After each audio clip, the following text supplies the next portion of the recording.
Caríssimos,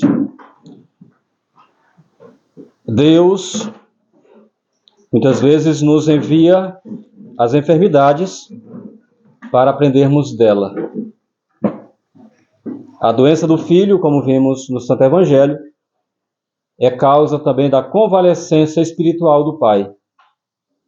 Mas foi através da doença do filho que o pai teve ali a coragem, de procurar a saúde para seu filho. E também, claro, ele também foi beneficiado com a sua saúde espiritual. De não nos conformarmos na nossa vida com a vontade divina, é que nos vêm todos os males, todas as enfermidades, quando nossa vida não está de acordo com a vontade de nosso Senhor. Não admira, portanto, que, à semelhança do povo de Israel, que no exílio implorava a misericórdia de Deus, o perdão para suas faltas, nós também, pela voz da Igreja, peçamos perdão a Deus, peçamos a Ele a cura de nossas enfermidades espirituais. E nosso Senhor sempre age com misericórdia para conosco quando nós pedimos a Ele. Pedi e vos será dado, diz nosso Senhor. E Ele nos oferece os remédios para a nossa salvação, para a nossa cura. Sobretudo através dos sacramentos, especialmente do sacramento da penitência. E através dele, Deus nos concede a cura de nossa alma, o perdão de nossos pecados. Na plena obediência aos seus mandamentos, nós conseguimos a cura, obedecer a Deus. Obedecer a Deus, sobretudo quando nos pede, é uma obrigação, um preceito da Igreja para buscar essa cura, esses sacramentos, ao menos uma vez ao ano, quando não temos a oportunidade de ir todas as semanas, todos os domingos, de modo especial, procurar esses sacramentos. O sacramento da penitência e o sacramento da Santíssima Eucaristia. Mas ao menos uma vez ao ano é necessário e é uma obrigação para todo católico confessar-se e comungar ao menos uma vez ao ano pela Páscoa da ressurreição do Senhor. Então são esses dois sacramentos que nos curam e que Deus deixou, para que nós procurássemos. E sempre que estivermos doentes, sobretudo da doença espiritual, da lepra do pecado, nós devemos recorrer a esses sacramentos. Foi ter com Jesus um oficial romano, porque o seu filho estava doente. Então ele foi buscar nosso Senhor para curar seu filho. Ele também estava doente, como já falamos. A sua fé ainda era pouca, era uma fé imperfeita, era uma fé vacilante, mas, mesmo assim, nosso Senhor não abandonou, não deixou de atender aquele pedido daquele pai que estava precisando, urgentemente, da cura de seu filho que estava já às portas da morte. Jesus não despreza essa fé. Como diz o Salmo, não apaga a cana que ainda fumega, mas ele robustece a fé deste homem. Ele cura seu filho para demonstrar que se interessa pelas enfermidades das pessoas e quer restabelecer a cura, a salvação aos enfermos. Eu vim, diz nosso Senhor, não para os bons, não para os sãos, não para os saudáveis, mas para os enfermos. Então é para isso que eu vim, para curar os doentes, para trazer a salvação. E mesmo que a nossa fé seja imperfeita, como é imperfeita, de fato, seja pouca, seja vacilante, mas que seja apenas como um grão de mostarda é necessário, que tenhamos ao menos um pouco de fé. Então, nosso Senhor, Ele não despreza essa fé, não despreza os nossos pedidos, mas atende. Porém, precisamos rogar a Ele que vá à nossa casa, que venha até nós. A gente vai até Ele e pede, implora que Ele também venha até nós. Obviamente, Ele não despreza esse nosso pedido e nos cura, e nos liberta, e nos robustece a nossa fé. Então, a partir daquele milagre que Nosso Senhor operou no filho daquele oficial romano, ele acreditou, e toda a sua família. Então, quando o chefe da família acredita, esse exemplo também passa a ser imitado por todos aqueles que fazem parte da sua família. O exemplo do pai arrasta toda a família. O exemplo do bom cristão, que é procurar sempre fazer a vontade de Deus, ou seja, que procura sempre fazer a vontade de Deus, também arrasta os outros. O bom exemplo. Assim como o mau exemplo também afasta os outros. Nós vimos como devemos agir, né?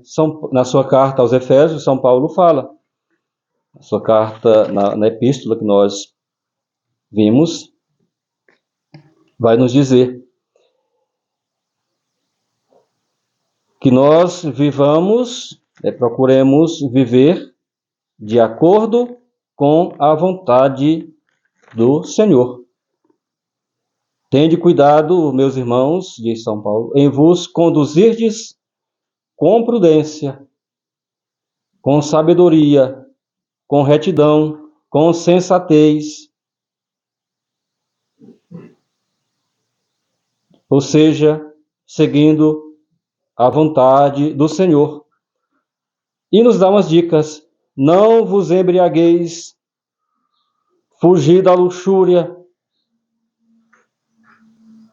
enchei-vos do Espírito Santo, entretendo-vos com salmos, cânticos espirituais, cantando e salmodiando do fundo do coração, rendendo glórias, louvores a Deus, graças a Deus, né, por todas as coisas que Ele nos tem feito. Então, assim deve agir o cristão. Aquilo que o mundo oferece, que o mundo apresenta, como indiferentismo, a frieza diante da religião e da fé. Isso também, como falei, é o mau exemplo do mundo. E se esse mau exemplo também é dado em casa pelos pais, tem seu efeito também nos filhos. Se o bom exemplo arrasta, também o mau exemplo da mesma forma arrasta.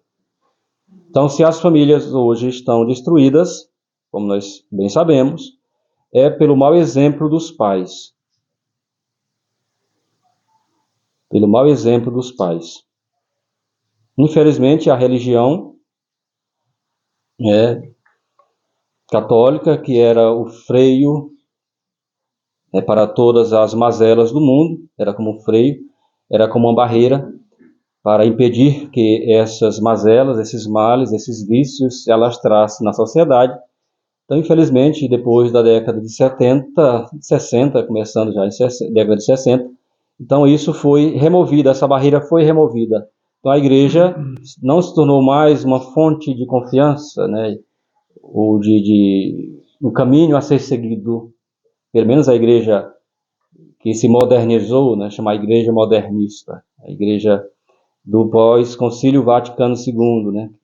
Vemos aí o que aconteceu, né? Mas a igreja de sempre é o caminho que nós devemos buscar e viver. A igreja das catacumbas, podemos falar assim. Então, ela sim pode, e a igreja que nós fazemos parte, né? É a igreja de sempre, a igreja de Nosso Senhor, a igreja deixada por Ele. Então, é essa igreja que nós devemos seguir, os ensinamentos que ela nos mostra, nos apresenta para seguirmos. Então, hoje, o indiferentismo religioso é a falta de uma religião para seguir. O indiferentismo é fruto justamente dessa religião do Concílio Vaticano II, né? Então, isso é diferente. Qualquer religião salva. Qualquer religião é caminho que leva a Deus. Então, só fica indiferente. Então, se qualquer uma leva, então por que eu vou ser católico?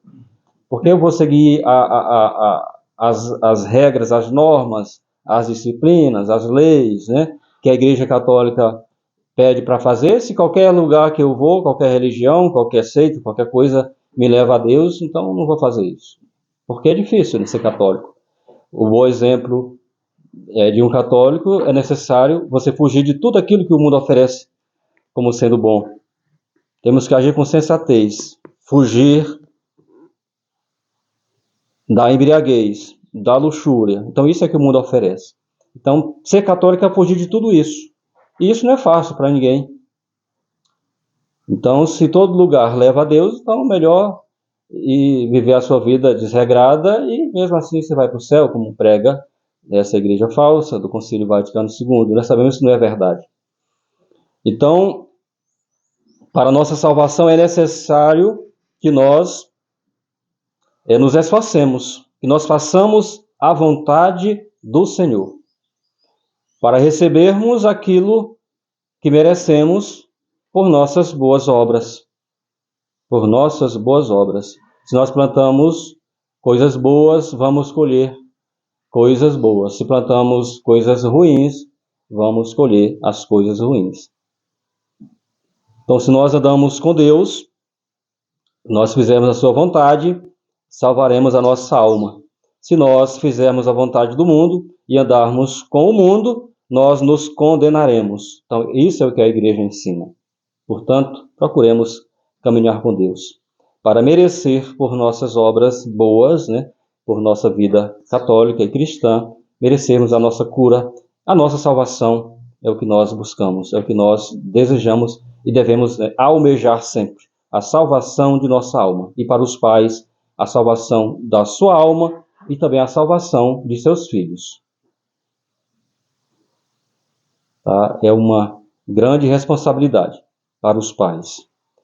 A salvação sua e também dá conta da salvação de seus filhos.